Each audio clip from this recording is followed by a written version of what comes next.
बच्चों, online class में आपका स्वागत है। आज हम फिर कक्षा 10 के जीव विज्ञान का पहला अध्याय जैव प्रक्रम के अंतर्गत तीसरा क्लास करने लेकर आए हैं हम।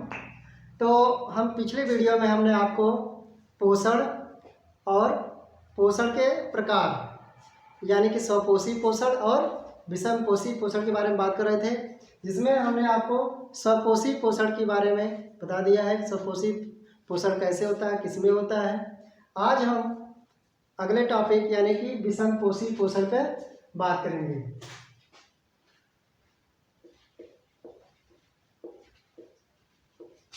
विषमपोषी पोषण यानी कि हेटेरोट्रॉफिक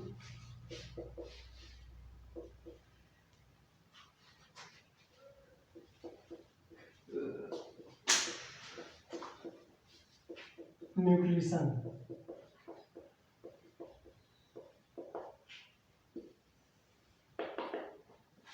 हेटेरोट्रॉफिक न्यूट्रिशन यानी कि विषमपोषी पोषण। क्या होता है विषमपोषी पोषण? वे जीव या वे जंतु जो अपने भोजन के लिए किसी अन्य जीव या पेड़ पौधों पर निर्भर होते हैं, उसे हम क्या कहते हैं? विषमपोषी पोषण। ठीक, वे जीव जो अपने भोजन के लिए किसी अन्य जीव या किसी पेड़ पौधों पर निर्भर होते हैं, उन्हें हम विषमपोषी पोषण कहते हैं। तो विषमपोषी पोषण के आधार पर जीव निम्न प्रकार के होते हैं, जैसे पहला परपोषी जीव,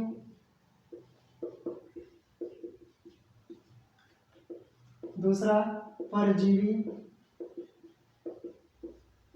तीसरा मृतोपजीवी।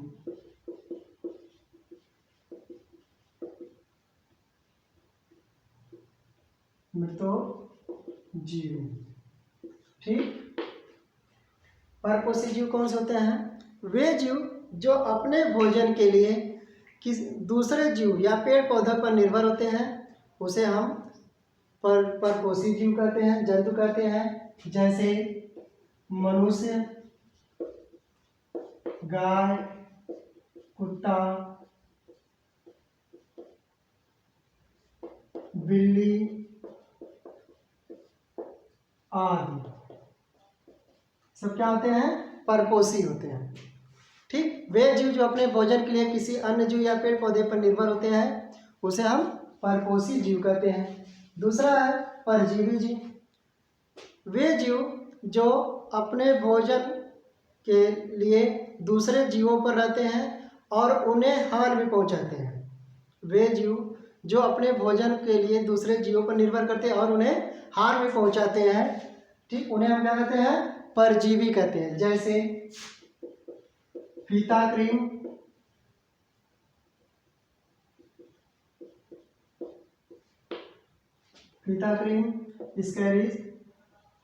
स्कैरिस आदि। ठीक, अब तीसरा है मृतोपजीवी। वे जीव जो सड़े गले पौधों या सड़े गले जीवों से अपना भोजन प्राप्त करते हैं, उन्हें हम मृतोपजीवी कहते हैं। ठीक, यानी कि वे जीव जो अपने भोजन के लिए सड़े गले व मरे हुए जीवों पर निर्भर होते हैं, उन्हें हम मृतोपजीवी कहते हैं। जैसे कवक, जीवाणु आदि। ठीक, यह हो गए विषमपोषी पोषण के जंतु या विषम।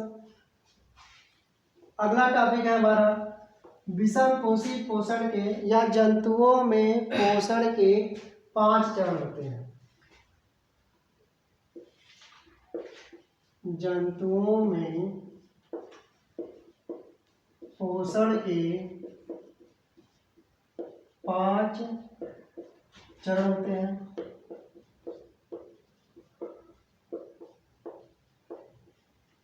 कितने चरण होते हैं? 5 चरण होते हैं। पहला चरण है भोजन का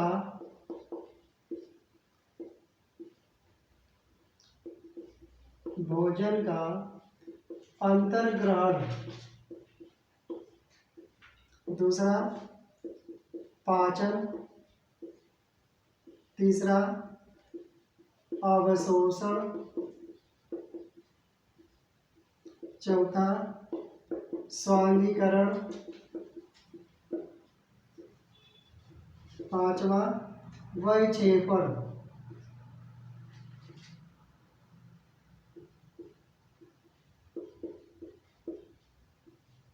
या मल परित्याग। ठीक, कितने चरण होते हैं भोजन के? 5 चरण होते हैं। पोषण के 5 चरण होते हैं। पहला भोजन का अंतर्ग्रहण यानी भोजन को अंदर लेना, दूसरा पाचन, भोजन को पचाने का कार्य करना, ठीक, तीसरा है अवशोषण यानी पचे हुए भोजन का अवशोषण करना, और चौथा है स्वांगीकरण यानी कि अवशोषण युक्त पदार्थ जो है उन्हें रुधिर में विलीन करना, उसे स्वांगीकरण, और पांचवा है आपका वैक्षेपण या मल परित्याग यानी कि वे मतलब जो अपाच्य भोजन रह जाते हैं यह हमारे मलाशय में जाके एकत्रित होते हैं और सड़ गल कर यह मल के रूप में परिवर्तित होकर हो जाते हैं, जिसे जीव समय समय पर बाहर निकाल देते हैं। इस क्रिया को हम कहते हैं वैक्षेपण या मल परित्याग। तो इसके पहले हम अगर इसको समझना है तो इसके पहले हम थोड़ा सा देखते हैं पाचन तंत्र की बात करते हैं। इसकी बात करते हैं हम लोग पाचन तंत्र की, क्योंकि बिना उसके ये आप लोगों को समझ में नहीं आएगा। तो हम बात कर रहे हैं थोड़ा सा पाचन तंत्र।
ठीक, यह है मानव का पाचन तंत्र। ठीक है, यहाँ पे जो होता है ये मुख गुहा,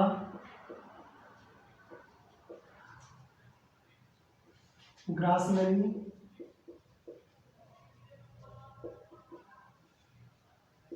यकृत,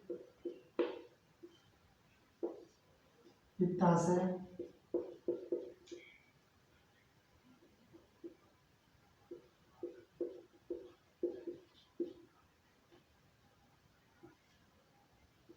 ग्रहणी,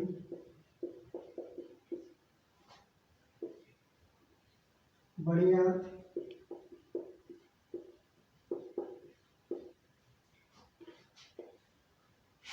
परिशेषिका,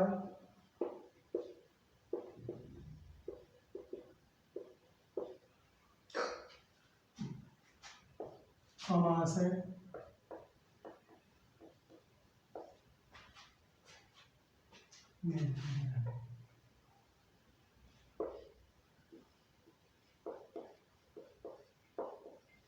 अमाशय, अग्न्याशय,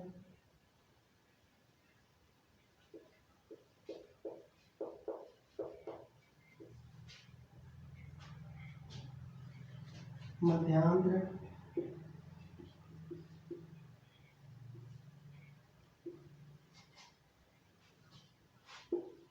शशांत,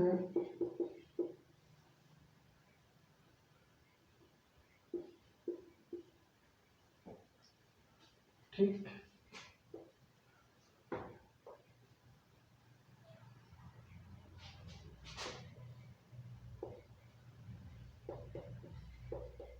मलाशय, गुदा, द्वार, ठीक। यह है मानव का है पाचन तंत्र। किसका पाचन तंत्र है? मानव का पाचन तंत्र। मानव पाचन तंत्र क्या है? मुखवा, mouth, oesophagus, stomach, liver, gall bladder, duodenum, pancreas, jejunum, ileum और लार्ज इंटेस्टाइन और अपेंडिक्स, एनस, रेक्टम, ठीक। यह है मानव का पाचन तंत्र, ठीक। आज इसके साथ साथ हम दोनों का अध्ययन करेंगे, तब हमें अच्छी तरह से समझ में आएगा। तो सबसे पहले हम बात कर रहे हैं, इसके बारे में बात करें, हम पाचन तंत्र के बारे में बात करें हम। ठीक था,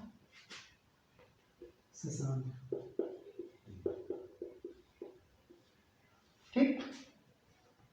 यह है मनुष्य का पाचन तंत्र, यानी कि भोजन का वह मार्ग जिसमें भोजन का पाचन होता है, ठीक, उसे हम पाचन तंत्र कहते हैं।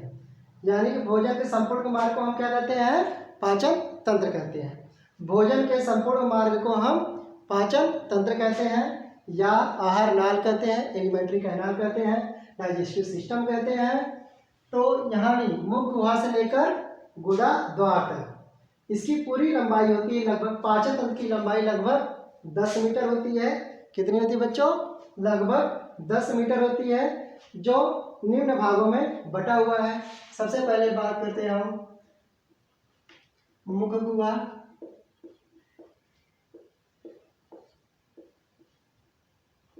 उसे बोलते हैं ओरल कैविटी, ठीक। दूसरा है, यहाँ पे होता है ग्रसनी,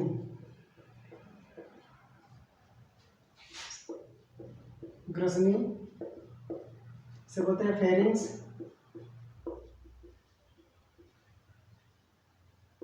फेरिंग्स, ठीक। तीसरा है ग्रासनली,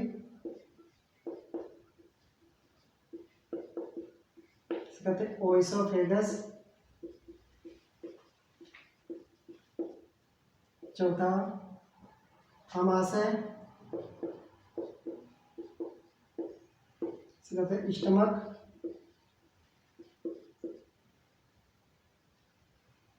ठीक। पांचवा है छोटी आंत,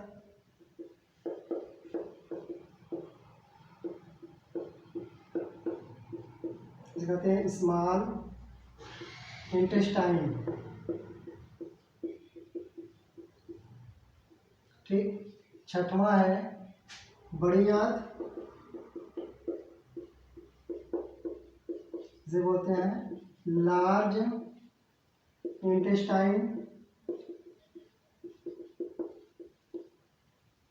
सातवां मलाशय।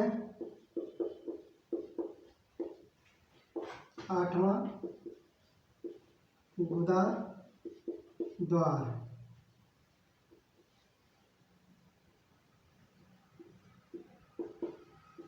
ठीक। इसे बोलते हैं रेक्टम, इसे बोलते हैं एनस, ठीक। ये है पाचन तंत्र। किसका पाचन तंत्र? मानव का पाचन तंत्र। तो हमने बताया कि मानव का पाचन तंत्र जो होता है यानी भोजन का वह मार्ग या संपूर्ण मार्ग जिसमें भोजन का पाचन होता है उसे हम पाचन तंत्र या आहार नाल या एलिमेंट्री कैनाल कहते हैं। तो पाचन तंत्र की जो पूरी लंबाई होती है लगभग 10 मीटर होती है। इसके बाद हम बात करते हैं मुख गुहा की। मुख गुहा में भोजन को हम लेते हैं यानी भोजन का अंतर्ग्रहण का कार्य होता है मुख गुहा में यानी ओरल कैविटी में। तो मुख गुहा के 3 भाग होते हैं। कौन कौन से भाग होते हैं? मुख गुहा के 3 भाग होते हैं, दांत, जीवा और लार ग्रंथियां। कौन कौन से भाग होते हैं मुख गुहा के? दांत, जीभ और लार ग्रंथियां। ठीक, आज हम बात कर रहे हैं, अब हम मुख गुहा की बात कर रहे हैं।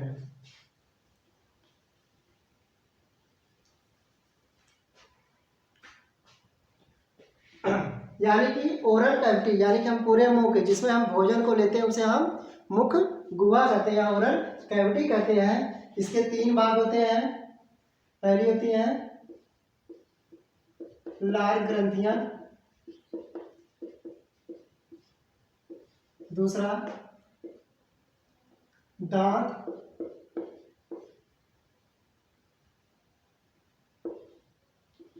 तीसरा जीवा।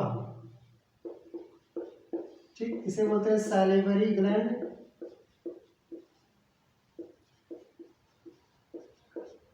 इसे बोलते हैं टीथ, इसे बोलते हैं टंग।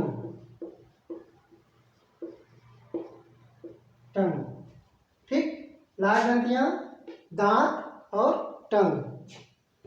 अब बात कर रहे हैं हम लार ग्रंथियों की। ठीक, लार ग्रंथियां जो होती हैं ये हमारे मुख गुहा में लार का श्रावण करती हैं। किसका श्रावण करती हैं? लार का। लार जो होता है एक लससा पदार्थ होता है जो जल व मंड से मिलकर बना होता है और इसमें जो होता है टाइलिन यानी कि पेटालिन नामक या टाइलिन नामक एंजाइम पाया जाता है जो ग्लूकोज कार्बोहाइड्रेट को ग्लूकोज में बदलने का या स्टार्च को ग्लूकोज में बदलने का कार्य करता है। तो लार ग्रंथियां जो होती हैं मानव के मुख गुहा में 3 जोड़ी पाई जाती है। कितनी पाई जाती हैं? 3 जोड़ी होती हैं। 3 जोड़ी होती हैं। लार ग्रंथियां कितनी होती हैं? 3 जोड़ी होती हैं। पहला कणमूल या पैरोटिड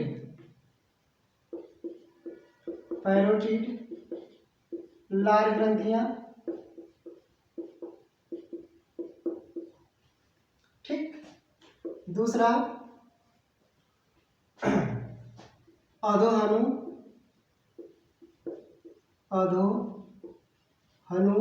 लार ग्रंथियां।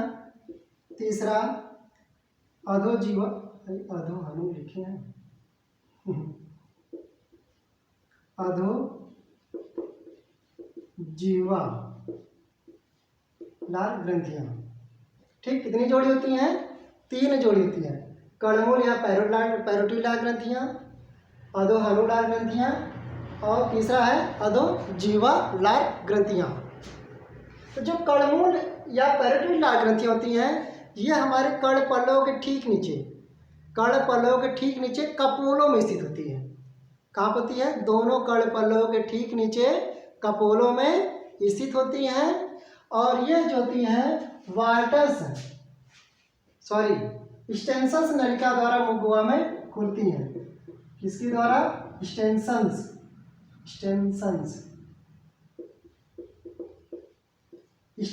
नलिका द्वारा मुख गुहा में खुलती है। यानी यहाँ पे स्थित यहाँ से नलिका होती है जो मुख गुहा में लार को स्रावित करती है। तो उसे हम क्या कहते हैं? स्टेनसस नलिका। कभी कभी क्या होता है कि इस स्टेनसस नलिका में जीवाणु लग जाते हैं या इनमें सूजन होती है और तेज सा असहनीय दर्द होने लगता है जिसे हम क्या कहते हैं? गलसुआ रोग कहते हैं। यानी कि इस लार ग्रंथि जो होती है, जो लार नलिका होती है जिससे लार स्रावित होता है मुँह में, लार माध्यम होता है लार को मुँह में लाने का, इस नली में कभी कभी क्या होता है कि जीवाणु लग जाते हैं या जीवाणु इन्फेक्शन हो जाता है इन्फेक्शन होने के कारण क्या इसमें सूजन और दर्द होने लगता है, जिसे हम गलसुआ रोग कहते हैं, या इसे भोजपुरी में गांव भाषा में से हम गलसुइया माई कहते हैं। तो दूसरा जो है अधोहनुलाल ग्रंथियां। अधोहनुलाल ग्रंथियां जो होती हैं ये हमारे तो जो दोनों जबड़े होते हैं, ऊपरी जबड़े और निचली जबड़े। ऊपरी जबड़े को हम मैक्जिला कहते हैं और निचली जबड़े को हम मैंडिबुल कहते हैं। मैक्जिला जबड़ा जो होता है ये फिक्स होता है और मोबिल होता है, मतलब इसमें किसी भी प्रकार का मोमेंट नहीं होता है। और जो नीचे वाला जो मैंडिबुल होता है ये मोबिल होता है, मतलब इसमें ये चलायमान होता है, इसको हम अपने अनुसार इधर उधर गति करा सकते हैं। तो ये जहाँ पे दोनों जबड़े आपस में जुड़ रहे हैं उसे हम क्या कहते हैं, वहाँ पे यानी दोनों जबड़े जहाँ पे जुड़ रहे हैं उसके ठीक बीच में, दोनों जबड़े के ठीक बीच में अधोहनुलाल ग्रंथियाँ स्थित होती हैं। यह जो होती हैं बार्टन्स नलिका द्वारा मुख गुहा में खुलती है। कौन सी नलिका द्वारा मुख गुहा में खुलती हैं? बार्टन्स नलिका द्वारा मुख गुहा में खुलती हैं। तीसरी जो ग्रंथि होती है, तीसरी जोड़ी जो ग्रंथि होती है यह हमारे जिह्वा के ठीक नीचे, जो हमारा जिह्वा है उसके ठीक नीचे स्थित होती है, जो रिविनस नलिका द्वारा, रिविनस नलिका द्वारा मुख गुहा में खुलती है। तो ये जो है तीन होती है लाल ग्रंथियां। कितनी होती हैं? तीन जोड़ी होती है। कभी भी बच्चों अगर क्वेश्चन पूछे कितनी लाल ग्रंथियां होती हैं तो आप सीधे सीधे क्या लिखेंगे? तीन जोड़ी लिखेंगे, ना कि 6 लिखेंगे। 6 नहीं होता, जब भी होता है ये पेयर में होता है, जोड़े में होता है। इसलिए लाल ग्रंथियां कितनी होती हैं? 3 जोड़ी होती हैं। कौन कौन सी होती हैं? कड़मूल या पैरोटी लाल ग्रंथियां, अधोहनुलाल ग्रंथियां, अधोजीवा लाल ग्रंथियां। कड़मूल या पैरोटी लाल ग्रंथियां हमने बताया कड़ पल्लों के ठीक नीचे कपोलों में स्थित होती हैं। यह जो होती हैं स्टेनसस नलिका द्वारा मुख गुहा में खुलती हैं। कभी कभी इस नलिका में बैक्टीरिया या इन्फेक्शन होने के कारण इसमें सूजन और तेज असहनीय दर्द होने लगता है, जिसे हम गलसुआ रोग कहते हैं। दूसरी जो होती है अधोहनु ग्रंथि, यह हमारे दोनों जबड़ों के ठीक बीच में स्थित होती है, जो वार्टस नलिका द्वारा मुख गुहा में खुलती है। तीसरा है अधोजीवा ग्रंथि। यह ग्रंथि जो होती है हमारे जीवा के ठीक नीचे स्थित होती है और यह रिविनस नलिका द्वारा खुलती है। अब बात होती है कि ग्रंथियां क्या होती है। आप लोग सोच रहे हैं कि ग्रंथियां होती हैं। ग्रंथियां एक ऐसी कोशिकाओं का समूह होता है जहां पे हार्मोन और प्रोटीन या एंजाइम का श्रावण होता है करती हैं। वे कोशिकाएं जो हार्मोन और प्रोटीन का श्रावण करती है लगातार, उसे हम क्या कहते हैं? ग्रंथियां कहते हैं। ठीक, तो ये हो गई लाल ग्रंथियां। लाल ग्रंथियां हमने बता दिया, जो लाल ग्रंथियों से लार स्रावित होता है। लार क्या होता है? लार मंड और जल से मिलकर बना होता है, जिसे हम लार कहते हैं। और लार में जो होता है टालिन नामक एंजाइम पाया जाता है और यह एंजाइम स्टार्च को ग्लूकोज में बदलने का कार्य करता है। जैसे कभी कभी क्या है कि मान लीजिए हम सूखी रोटी जब खाइए, आप क्या करिए कि एक सूखी रोटी लीजिए और उसको मुंह में लेके खूब चबाइए। कुछ समय बाद देखेंगे 15 से 20 सेकंड बाद जब चबाएंगे तो रोटी अपने आप मीठी लगने लगती है। यानी कि जो रोटी में जो होता है, जो गेहूं जो है वह स्टार्च का होता है, इसलिए वो स्टार्च को लार क्या करती है? ग्लूकोज में बदल देती है। तो इसलिए क्या होता है, ये रोटी मीठी लगने लगती है। ठीक, तो ये हो गई लार ग्रंथियां। अब लार के क्या कार्य होते हैं? लार के क्या क्या कार्य होते हैं बच्चों? लार जो होता है भोजन को मुलायम व लुगदी बनाने के में सहायक होता है, मुलायम या गीला बनाता है। ठीक, दूसरा कार्य होता है यह मुख गुहा को, यानी कि हमारे ओठ है जो मुख गुहा, इसको गीला बनाता है। और लार क्या काम करता है? लार जो होता है यह प्रतिजैविक यानी कि कभी कभी यह सेप्टिक का काम करता है, यानी कि कटे जगह पे अगर हम लार को लगाते हैं तो वो लार, ठीक है। तो इस प्रकार लार भोजन को मुख्य रूप से पचाने का में सहयोग करता है। ठीक, अगला पॉइंट है दांत,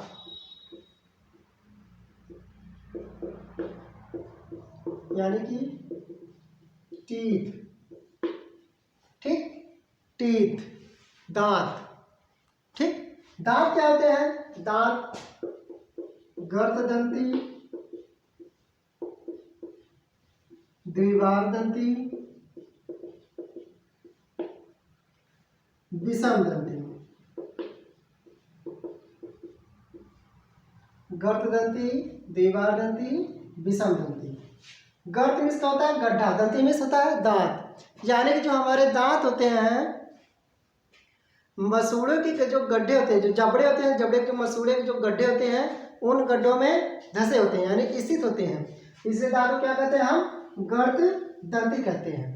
एक बार और समझ लीजिए, जो हमारे दांत होते हैं, दांत जो होते हैं जबड़ों के मसूड़ों के गड्ढों, यानी हड्डी, मसूड़ों जो हड्डी होते हैं जबड़ों के, उसमें धंसे होते हैं, फिट होते हैं, इसे हम क्या कहते हैं? इसलिए इसे हम गर्त दंती कहते हैं।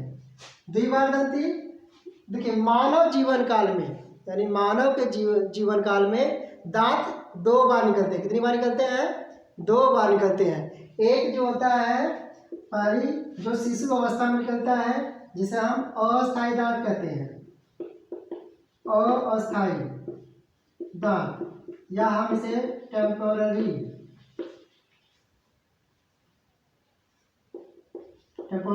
टीथ,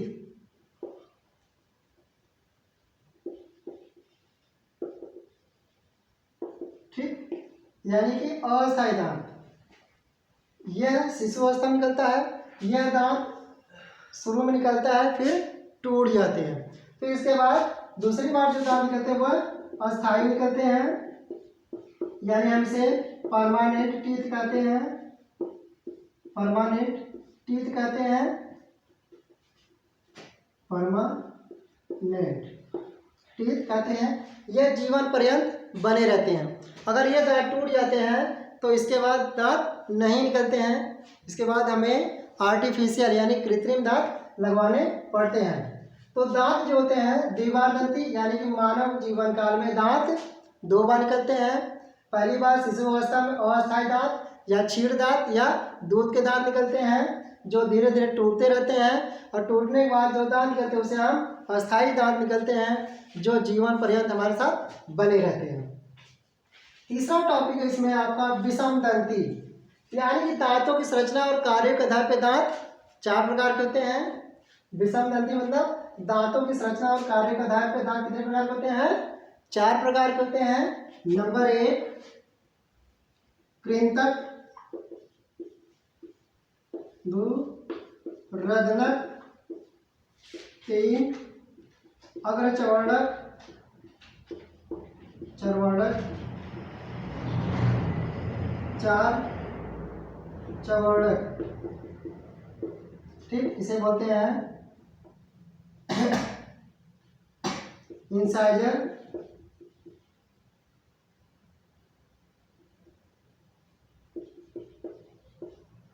ठीक, इसे बोलते हैं कैनाइन, प्रीमोलर, और तीसरा चौथा है मोलर, ठीक। तो विषम दंती यानी कि कार्यों की दांतों की कार्यों और संरचना के आधार पर दांत 4 प्रकार के होते हैं। कृंतक इंसाइजर, दूसरा रदनक कैनाइन, तीसरा अग्रचर्वणक या प्रीमोलर, और चौथा चर्वणक या मोलर। तो कृंतक की बात करते हैं हम। कृंतक देखिए, जो सामने वाले दांत दिखाते हैं, जो चपटे वाले दांत होते हैं, ये हमारे जो सामने वाले जो चपटे दांत होते हैं यह कृंतक होते हैं। क्या होते हैं? कृंतक दांत कहलाते हैं। इसका मुख्य कार्य होता है भोजन को काटने का कार्य करते हैं। क्या काम करते हैं? भोजन को काटने का। अगर आपको रोटी काटना हो, फल काटना हो, कोई भी चीज़ काटने के लिए हम किसका प्रयोग करते हैं? कृंतक दांत का प्रयोग करते हैं। ये हमारे सामने वाले जो चपटे वाले दांत होते हैं, ये कौन से दांत होते हैं? कृंतक यानी इंसाइजर टीथ होते हैं, जो भोजन को काटने का कार्य करता है। दूसरा है रदनक यानी कि कैनाइन। दूसरा कौन सा है? रदनक कैनाइन। यह जो दांत होते हैं इसके यानी कि कृंतक के जस्ट बगल में जो नुकीले दांत, लंबे और नुकीले होते हैं। अच्छा, इसी दांत के आधार पर हम शाकाहारी मांसाहारी जीवों का पहचान भी करते हैं। आप देखते होंगे जो शाकाहारी जंतु होते हैं उनके दांत छोटे छोटे होते हैं। जो कृंतक दांत होते हैं वो छोटे होते दिखाई नहीं देते हैं, लेकिन जो मांसाहारी जंतु होते हैं उनके दांत बड़े बड़े होते हैं। जैसे आप कुत्ते का देखिए, शेर का देखिए, बिल्ली का देखिए, तो इनके जो दांत होते हैं, जो रत्नक, इनके दांत जो मांसाहारी होते हैं, ये वाला दांत लंबे और काफ़ी नुकीले होते हैं। इससे पता चलता है कि सामने वाला जंतु कैसा है, शाकाहारी है कि मांसाहारी है। ठीक। और इसका कार्य, रत्न का कार्य होता है भोजन को चीरना व फाड़ना। कोई भी चीरना व फाड़ना रहेगा, हम इसी में फंसा के उसको फाड़ने और चीरने का कार्य करते हैं। तो रत्न कार्य भोजन को चीरना व फाड़ने का कार्य करता है। तीसरा है अग्र चवर्णक यानी प्री मोलर। ठीक। यह जो दांत होते हैं यह अंदर की ओर होते हैं, दो मुंह वाले होते हैं, जो भोजन को छोटे छोटे टुकड़ों में विभाजित करने का कार्य करते हैं, यानी भोजन को चबाने का कार्य करते हैं। उसे हम अग्र चवर्णक कहते हैं। चौथा है चवर्णक। चर्वर्णक जो होता है यानी मोलर टीथ होते हैं, यह बच्चों में अनुपस्थित होते हैं और वयस्क में धीरे धीरे ये निकलना प्रारंभ करते हैं और 25 ईयर तक ये निकलते हैं। ठीक। और इसका यह जो होते हैं काफ़ी चपटे होते हैं। ठीक। इसकी संख्या लगभग 3 होती है। यह भोजन को पीसने का कार्य करते हैं। क्या काम करते हैं? भोजन को पीसने के कार्य करते हैं। तो ये हो गए दांत यानी विषमदंती। ठीक। इसे हम, इसकी संख्या 2 होती है, इसकी संख्या 1 होती है, इसकी संख्या 2 होती है, इसकी संख्या 3 होती है। ठीक। अब हम देखते हैं थोड़ा सा दंत सूत्र।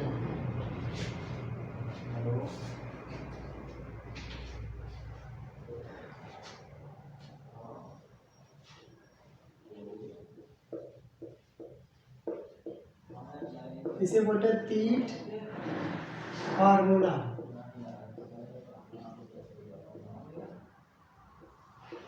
दंत सूत्र। तो पहले हम अस्थायी दांत का दंत सूत्र निकालेंगे।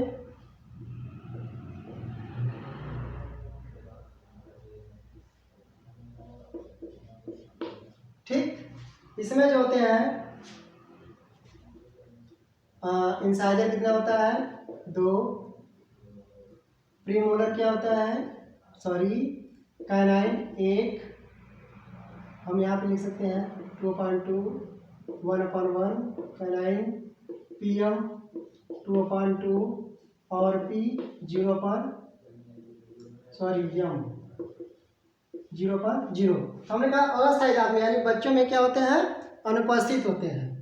तो यहाँ लिखेंगे ICPM, M बराबर ICPM M × 2। तो क्या हो जाएगा? ये कितने होते हैं? 2 + 1 + 2 1 0 अपान 2 + 1 + 2 + 0/2 बराबर हो जाएगा 5/5 × 2 बराबर 10/10 बराबर हो जाएंगे 20 दांत। कितने दांत होते हैं? 20 दांत होते हैं। यानी अस्थायी टीथ कितने होते हैं? 20 होते हैं। कितने होते हैं? 20 होते हैं। यानी कि 10 ऊपरी जबड़े में, 10 निचले जबड़े में। ठीक। इसके बाद हम देखते हैं